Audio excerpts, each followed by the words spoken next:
Rachel Weisz. Yes, that's how you say it, Weisz. It's not Weisz or Wise or Weisz or Strombolopoulos or Franklin. It's Weisz. She's smart, and her career right now, one of the hottest actors in the business. She was born in London, England, a model by the age of 13, and then at the age of 14, she was offered a role with Richard Gere in the movie King David. All right, remember that film?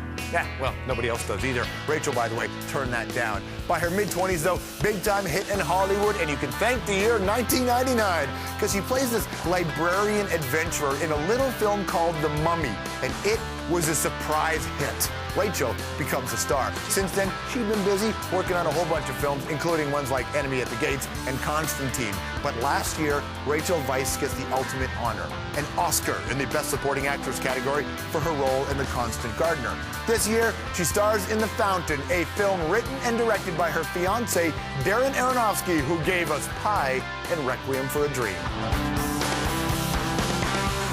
Welcome, how are you? I'm well, how are you? Nice to see you. Nice to see you as well. So I watched this movie and I thought it ended in that way that made me feel how beautiful and futile everything really is. Oh, really? Well, because it just ends with, be careful what you wish for, because you can't really get it. There's no eternal life.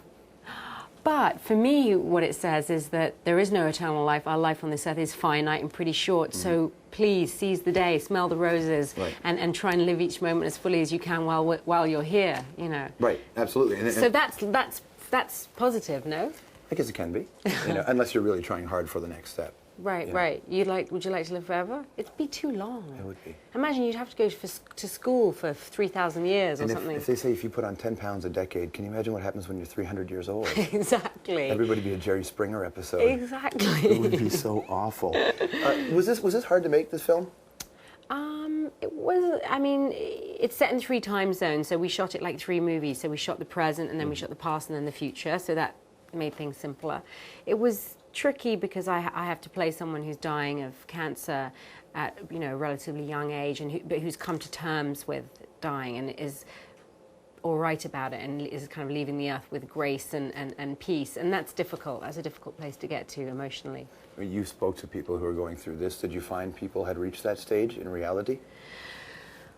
For the most part, I think what is most human is to be in denial about dying, and I completely.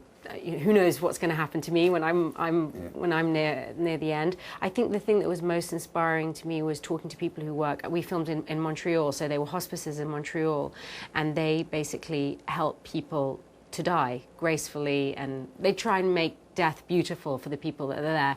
It's the opposite of a hospital, where in a hospital doctors are trying to, thank the Lord, they're trying to save your life and operate and give you drugs. In the hospices, they're there to keep the doctors away and to just allow people to die with dignity. And their job is death.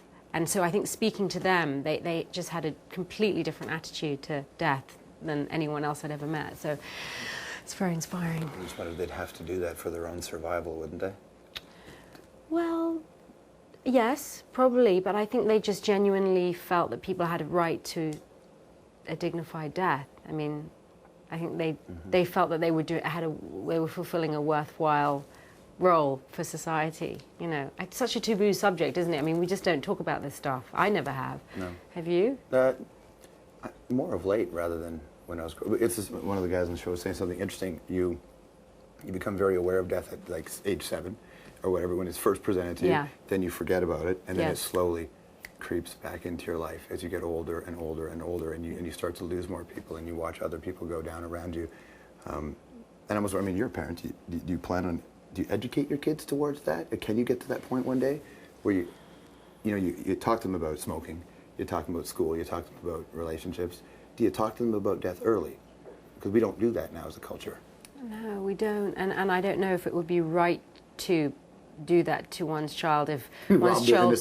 Yeah, and also if they're growing up in a culture where other people aren't talking about death, and I wouldn't want them to be the odd one out. I know that in Eastern countries have a very different attitude to death, and Buddhists have a very different attitude to death. So I don't know. I don't think I probably will talk too much about. I'll try and rather than talk about death, I'll try and talk about life and say how important it is to live life fully and to grab each moment and to spend time with one's loved ones. I guess you just give them Alice Cooper records and they'll figure it out on their own. That's what it's all about. Thank you very much. Oh, thank Nice you. to see you. Thank you. Nice Bye-bye. to see you. You too.